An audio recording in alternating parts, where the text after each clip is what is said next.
It's now time for predictions. We've got 5 games to go through, some really big games to talk about. None bigger than second versus first. That's Man City versus Leicester City. Before we hear from the panel, we've got Chris Pajak. Hello, mate.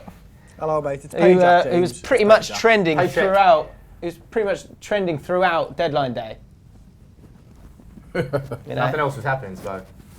People just want to see me nipples, man. I don't know what it's about. Right. I didn't see any comments about asking for your nipples, but okay. Anyway, well, so the last game that Leicester played was against Liverpool. You were there, mate. Tell us about that game, and I guess in particular how Leicester played and how they might take what went well in that game into the Man City game. Yeah, I think Leicester played really well. I think they have done all season, haven't they? It's pretty obvious they're top of the league. But what I found really interesting about the game was from how they defended more than how they attacked, because it's very well publicised that Leicester play a 4-4-2 formation, but what I hadn't realised before eyeballing them myself was that they changed that formation when they were defending. Now, I don't know whether it's a one-off, but it is something that I think they can utilise against Manchester City. So they started off with this 4-4-2 formation.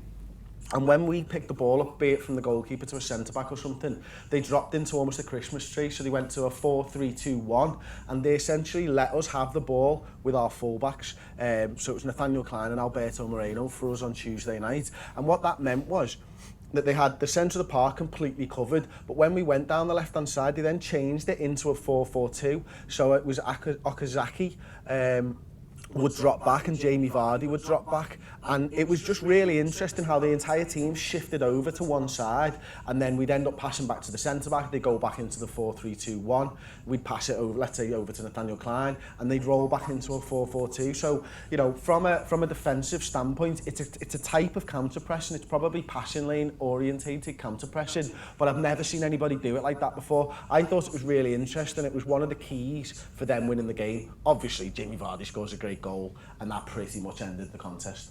And I guess that setup allows them to counter-attack the way that they do, right, when they do get the ball. Well, they do, yeah. I mean, they're very direct, aren't they? They win the ball back high up the pitch. Jamie Vardy, Okazaki, Mahrez, Albrighton, they all love to press and love to go 110% to win the ball back. And what it means is everybody seems to know their position. But what was really interesting for me is it's amplified by Mahrez's pass for the first goal. He knows that Jamie Vardy's going to be running that inside right channel.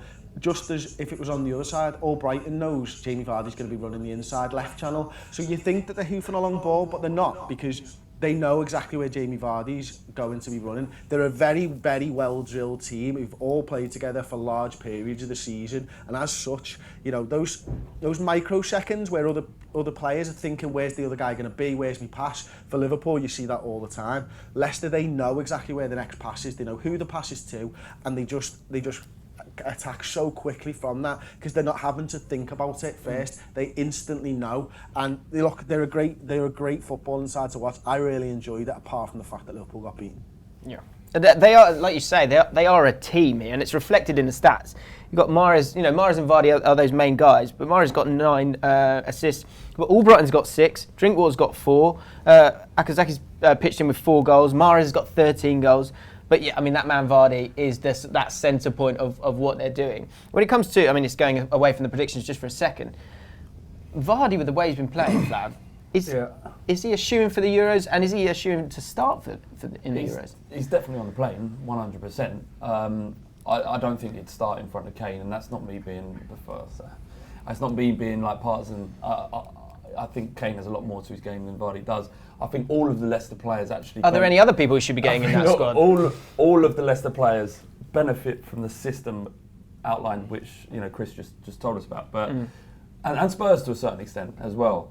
I wouldn't be upset if Vardy did start for England, but I think Kane should. The thing is, I think with Vardy is that they're two different types of forward, isn't it? And that Vardy, that pace he's got. Yeah. And that can hurt teams in the Euros. When it's a very defensive game, I think somebody like Kane in the Euros might be easier to mark than, say, a Vardy who can run in beyond. You maybe put Vardy on for that last 20 minutes. When you're looking at Euros is knockout football. Knockout footballs always play with higher defences because you've got to win a game. You're not going to go through with 3 draws. So maybe it might suit Vardy more. But if you're talking like Chris is talking, that Leicester know exactly what Vardy's going to do, and that's where his strength's going to be. Was that going to work if he gets dropped into an England team who doesn't know his runs? Are they going to miss all his runs? He's going to be Vardy offside instead of all the Rooney? time. Huh? Vardy instead of Rooney? Rooney's come back into form and it's Hodgson, so Hodgson will play Rooney. Rooney's all right, you know. He's not that bad a player. Just to bring this back round, just a second, I had the exact same sort of realisation when I saw Leicester play live. I didn't understand what they had, really. I couldn't understand their form. And then you watch them play, and then defensively you understand it completely. They are incredible. It's so difficult to break down. Yeah, I mean, there's no doubt now. They are the real deal. Yeah. This is a team that can win the league. I'm close. If they weren't playing the teams that they're playing the next couple of games, I would say that. But I don't want to ruin it for them. I've said, even when we was over on the other channel, right, I said for ages ago that, you know, they're a good team. I remember when we played them, we beat them 5-2.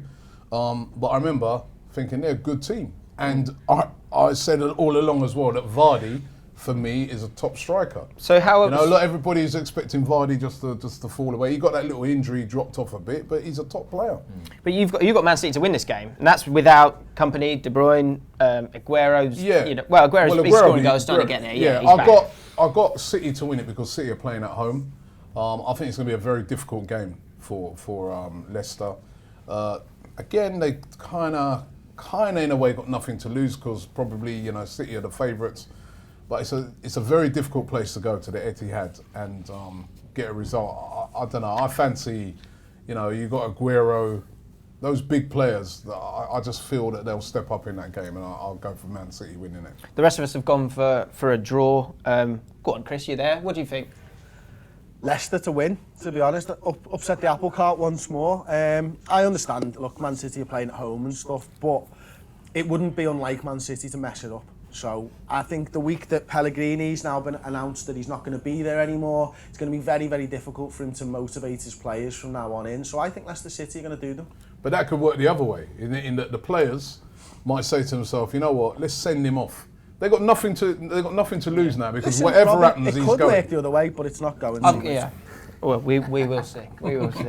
Let's move on Let's move on to Liverpool versus Sunderland.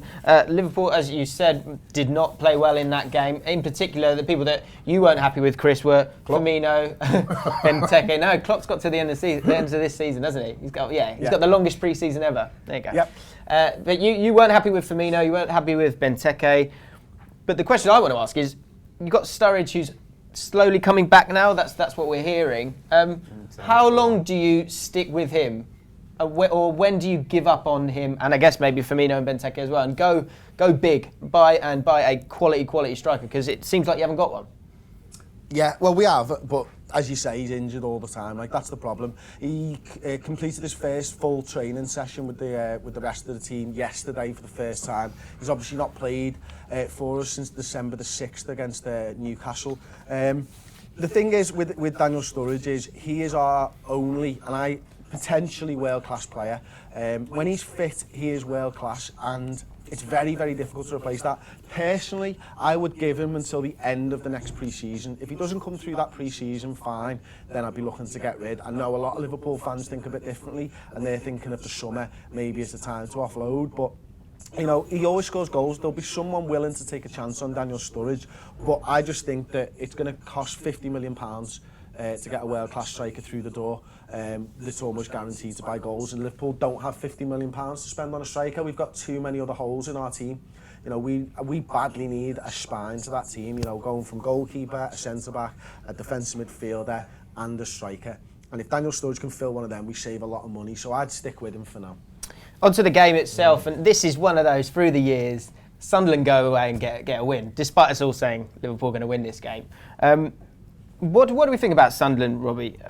Allardyce has come in, he's slowly kind of getting there. He's made a few decent transfers. You've got Ndoye, who didn't set the world alight. But you've got Lamine Kone, who's someone that they see as the next Kolo Toure when he was good, not when he was not what he's like now. He's still good, Kolo. He's not. He's the best team leader. He's represented France under 17. Chris, I'm talking 17, 18, 19, 20, and he's also played for the Ivory Coast. So he's a decent player for them, and they played well against Man City. Played well, but still lost, and that's why I can't see him winning this game. Yes, he is a good signing. He looks a good defender, very strong. But nah, Liverpool away, I can't see Sunderland getting a win in that game. Just can't see it. I've put Liverpool down to win, but it very much depends on whether Liverpool, Jekyll and Hyde right now. It's either they play really well or they play really bad. So it depends what team turns up. And as I keep saying, with Klopp, it's not the Klopp sort of factor when he first came in seems to be diminishing now. Chris? Sorry, do you want me to talk now, James? You can talk right now, Chris. Okay, brilliant. No, look, Robbie's right. I think what we have is a really lacklustre squad. I think that's the problem. There's too many people who've been taking too much money off Liverpool Football Club for too long and not producing on the field, and that's what needs to change. I think the thought when we brought Klopp in was that with the right management, this squad can challenge for the top four and even the title. I think it's become apparent now that it doesn't matter who the manager is because the signings that have been made by the former management and by the committee aren't good enough.